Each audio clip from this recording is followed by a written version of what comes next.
నిర్గమకాండము 16వ అధ్యాయము. తరువాత ఇశ్రాయేలీల సమాజమంతయును ఏలీము నుండి ప్రయాణమైపోయి, వారు ఐగుప్తు దేశంలో నుండి బయలుదేరిన 2వ నెల 15వ దినమున ఏలీమునకును సీనాయికిని మధ్యనున్న సీను అరణ్యమునకు వచ్చిరి. ఆ అరణ్యములో ఇశ్రాయేలీల సమాజమంతయు మోషే అహరోనుల మీద సనిగెను.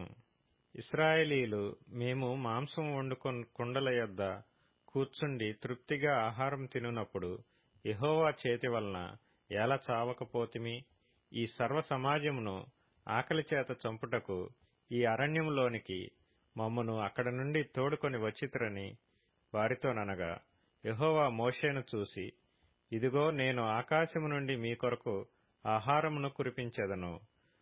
వారు నా ధర్మశాస్త్రముననుసరించి నడుతురో లేదో అని నేను వారిని పరీక్షించున్నట్లు ఈ ప్రజలు వెళ్లి ఏనాటి భత్యము ఆనాడే కూర్చుకొనవలెను.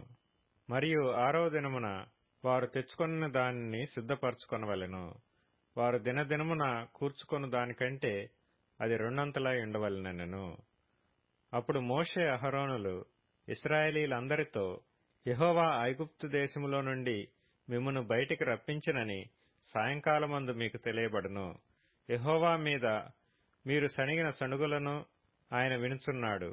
ఉదయమున మీరు యెహోవా మహిమను చూచెదరు. మేము ఏపాటి వారము, మా మీద సణుగనేలా అనిరి.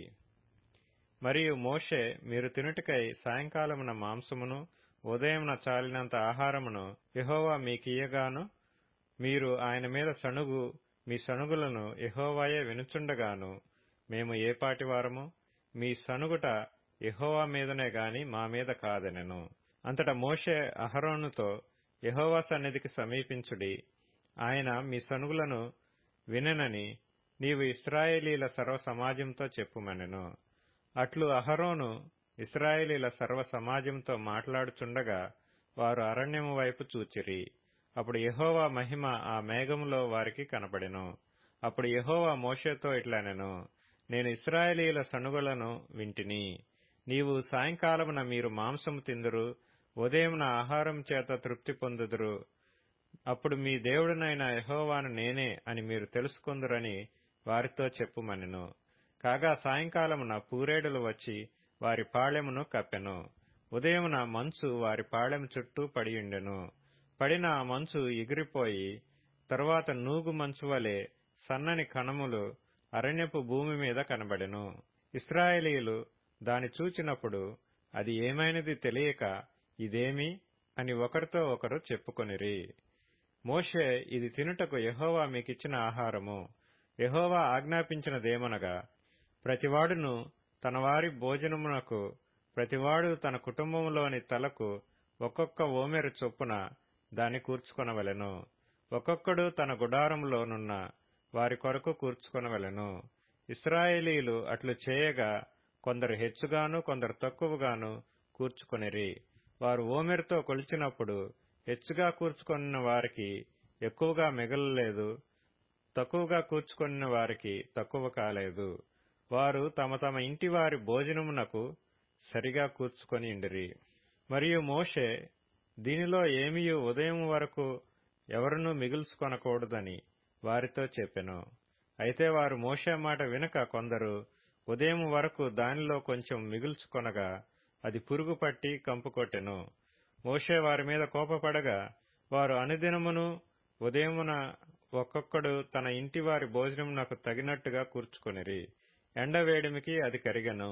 6వ దినమున వారు ఒక్కొక్కనికి 2 ఓమెర్ల చొప్పున 2 ఆహారము కూర్చుకొనినప్పుడు సమాజం యొక్క అధికారులందరూ వచ్చి అది మోషేకు తెలిపిరి. అందుకు అతడు, యెహోవా చెప్పిన మాట ఇది, రేపు విశ్రాంతి దినము, అది యెహోవాకు పరిశుద్ధమైన విశ్రాంతి దినము. మీరు కాల్చుకొనవలసినది కాల్చుకొనుడి, మీరు వండుకొనవలసినది వండుకొనుడి. ఉదయం వరకు మిగిలినదంతయు మీ కొరకు ఉంచుకొనుడని వారితో చెప్పెను. మోషే ఆజ్ఞాపించినట్లు వారు ఉదయం వరకు దానిని ఉంచుకొనిరి. అది కంపు కొట్టలేదు, దానికి పురుగు పట్టలేదు. మోషే, నేడు దాని తినుడి, నేటి దినము యెహోవాకు విశ్రాంతి దినము, నేడు అది బయట దొరకదు. 6 దినములు దాన్ని కూర్చుకొనవలెను. విశ్రాంతి దినమున అనగా 7వ దినమున అది దొరకదనెను. అట్లు జరిగెను.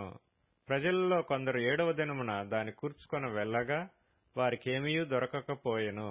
అందుకు యెహోవా మోషేతో ఇట్లనెను, మీరు ఎన్నాళ్ల వరకు నా ఆజ్ఞలను నా ధర్మశాస్త్రమును అనుసరించి నడువనొల్లరు?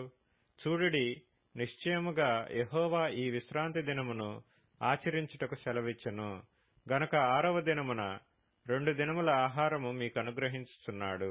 ప్రతివాడును తన తన చోట నిలిచియుండవలెను. 7వ దినమున ఎవడనూ తన చోట నుండి బయలు వెళ్లకూడదనెను. కాబట్టి 7వ దినమున ప్రజలు విశ్రమించిరి. ఇశ్రాయేలీలు దానికి మన్నా అని పేరు పెట్టిరి. అది తెల్లని కొత్తిమీర గింజవలె నుండెను. దాని రుచి తేనెతో కలిపిన అపూపము వలె నుండెను.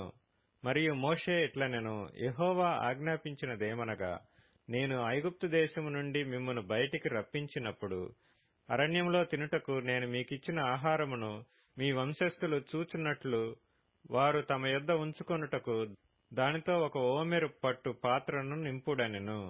కాబట్టి మోషే అహరోనుతో, నీవు ఒక గిన్నెను తీసుకొని దానిలో ఒక ఓమెరు మన్నాను పోసి మీ వంశస్థులు తమ యొద్ద ఉంచుకొనుటకు యెహోవా సన్నిధిలో దాని ఉంచుమనెను.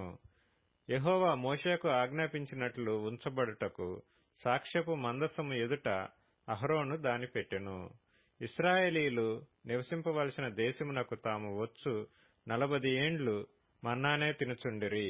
వారు కనాను దేశపు పొలిమేరలు చేరు వరకు మన్నాను తినిరి. ఓమెరు అనగా ఏపాలో దశమ భాగము.